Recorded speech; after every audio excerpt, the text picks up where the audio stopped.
Hey everyone, welcome back to All Adventures Great and Small.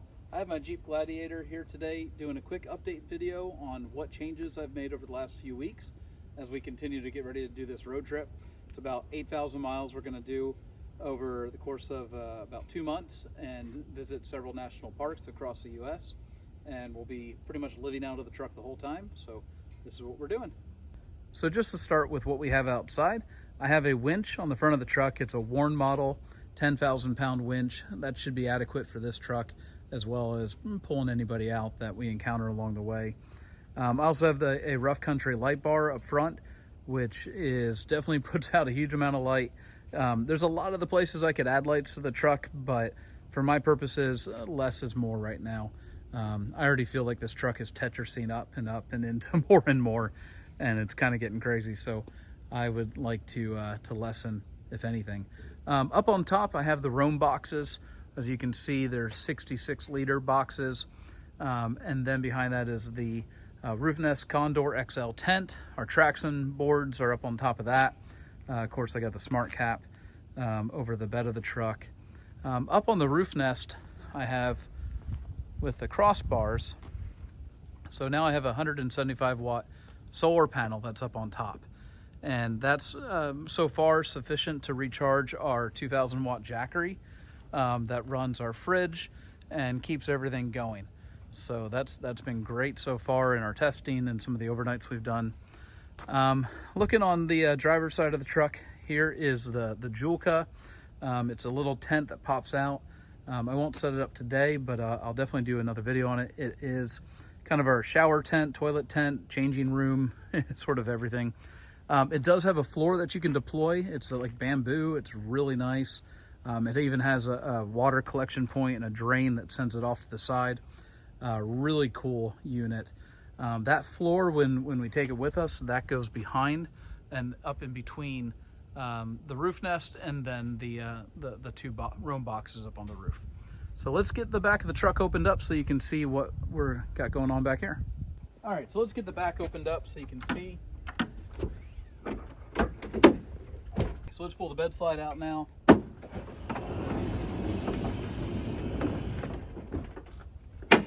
So with the bed slide all deployed, now you can start to see how things kind of jigsaw and fit in here. So we have our fridge with a Yeti box that's just storage up on top. And then our kitchen, which you've definitely seen if you've seen my other videos.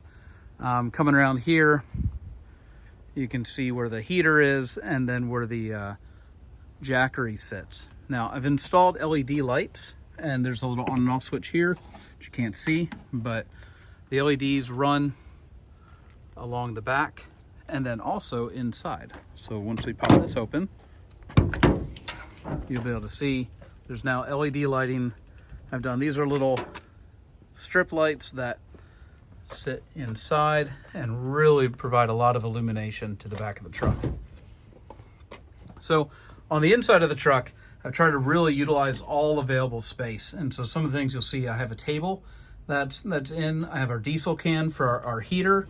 And then up top, one of the changes I made since the last video is now I've moved our tubing for our diesel heater into kind of an attic area that I've installed. So that holds all the 10-foot tubing, and then it allows me to put a chair over on this side. So there's 3 of us, so we have 3 chairs. So I have one here, and then I have 2 more over there on that side panel. Looking down inside of this area is where I have our little toilet set up that folds up, and then back over here is our gas can. Now you can see some of the storage that we have. The Dometic boxes, those are all metal construction boxes, and then the Pelican case, that's all for clothing, dirty clothing, clean clothes. The Pelican case is where we tend to put all like the winter boots and clothing, heavy jackets go in that. So makes it so we have lots of storage for clothing. Okay, so now you can see I've removed these 2 Yeti boxes, and those just hold various personal items, kind of personal camping gear, different things. So I've removed them, so now you can see kind of the next layer. They're both just held in with bungee cords, so it's very quick, very easy to get them out. And then we have our 2 primary water tanks for showering and Then behind that, this one is a smaller water tank. That's our hand wash sink and food prep water. All right, so then these two boxes, they both pop out. One holds all of our personal hygiene items, towels, toothbrushes, all that good stuff. And then the one below that, this one holds the shower setup, so the hoses and tubes that connect up to the hot tap for hot water. All right, and then below that you can see here, this is where the diesel heater is. Obviously that comes out when we're gonna use it and sits on the ground. But this gives me a way where I just simply kind of break down the truck, pull things out, just takes a few minutes, and then I can get to what I want and put what I don't need back in. Above that, you'll see this is where the jackery is. A little bit hard to see. I'll show you better views of it in a bit, and you can see the wires coming off. I've coated all the wires or covered them with the plastic inserts and then ran them up here. Okay, you can see the power supply for the fridge and then also a power little station here. So I've done a big video on the kitchen, so you can see all that in that video, but just real quick view here and all this good stuff.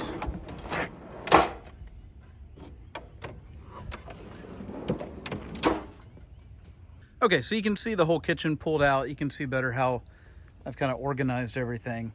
I have this wing door open now. You can see the lighting and the LED lighting up top. Now, what I actually did to secure all the wires that run across inside is I use magnets. Obviously, I have a lot of wires that run across. They need to be secured somehow. I really was not looking forward to drilling any sort of hole or trying to glue anything. It just doesn't hold up in my experience with changing temperatures and whatnot. So I went ahead and just used magnets to secure it all and then zip tied the wires to these.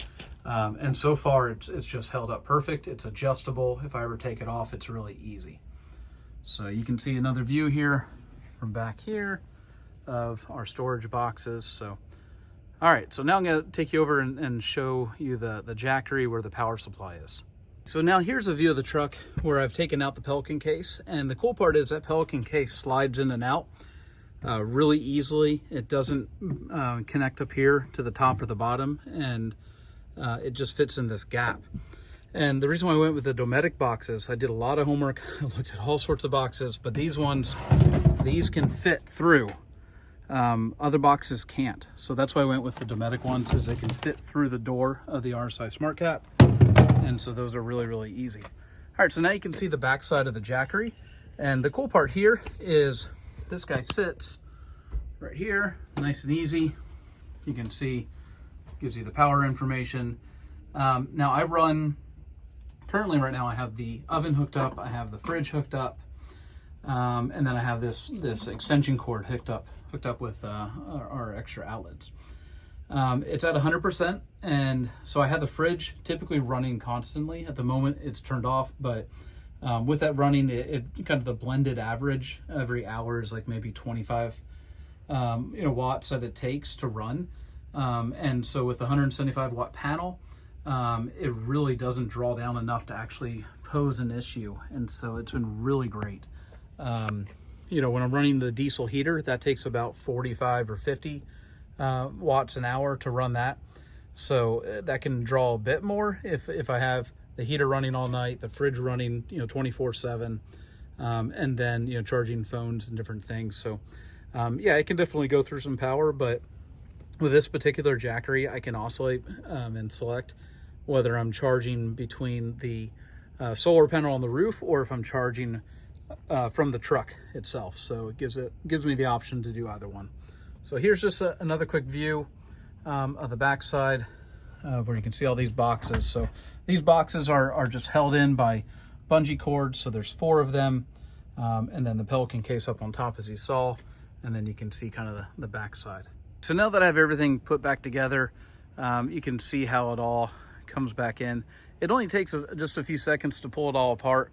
There's a lot of folks that have done more slides. I get people who say, hey, why are you doing all these boxes in the back of the truck? And the thing is, with the bed slide, you lose about 4 inches of vertical space. And if I put the fridge on a slide, or if I did a tray that slid out through the window where we could store clothing, I would just lose more vertical height in the bed of the truck. And so these boxes really have been the best solution. Like I said earlier, the Dometic ones, they fit through the window, and that's huge. So do the Yeti ones. They're just a little bit smaller. And then, like I said, as well with the Pelican case, I can get that out through the window. Yeah, I do pull the bed slide back 1 notch, and that puts it about right here. And that allows me to get all the boxes out through the windows, and it's really easy. So, well, that kind of concludes what I've done for this update video. A few final things I'm going to do to the truck will be to get this right here. I'm going to build a tray or a platform that this box will sit on. Once that's done, that'll give somewhere for the Yeti box to be secure to. And then I'm also going to do a hook down here in the bed slide that will allow me to put a bungee cord up and over top of the Yeti box there. Well, there you have it. So if you have questions, thoughts, ideas for how I can do it better, please feel free to leave them below. You know, my goal in posting these videos is to get feedback from people who've done it and have done it better, you know, and get their insights on it, as well as I'm hoping just to inspire people as you do your own build and come up with your own ideas. Hopefully this helps you and gives you some ideas. And lastly, if this video is helpful, please consider subscribing. I'm trying to build out this channel and just understand what kind of interest I have from folks to keep making this content, keep making videos about my truck and our upcoming adventures. So if this was helpful, please consider subscribing. Have a great day.